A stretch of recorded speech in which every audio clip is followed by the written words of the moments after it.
کے علاقے والتم فارسٹ میں مسلم کمیونٹی کے لیے بڑی خوشخبری۔ والتم سٹور مال کی انتظامیہ نے خریداری کے اوقات میں مرد اور خواتین دونوں نمازیوں کے لیے نماز ادا کرنے کے لیے مخصوص جگہ مختص کر دی۔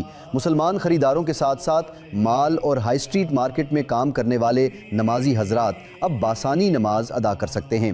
ابتدائی طور پر یہ سہولت رمضان کی مدت کے لیے دستیاب ہوگی، جبکہ انتظامیہ اس سہولت کے لیے مستقل جگہ تلاش کرنے کے لیے سرگرم عمل ہے۔ یاد رہے کہ محمود حسین سابق کونسلر ہائی سٹریٹ والتم سٹور پچھلے 2 سالوں سے اس کے لیے کوشش کر رہے تھے۔ We here at the prayer facility in the mall in Waltham Store Shopping Centre.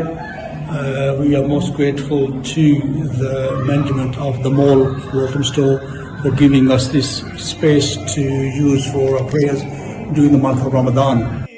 زمن میلا نہیں ہوتا اور محمد کے غلاموں کا کفن میلا نہیں ہوتا، محمد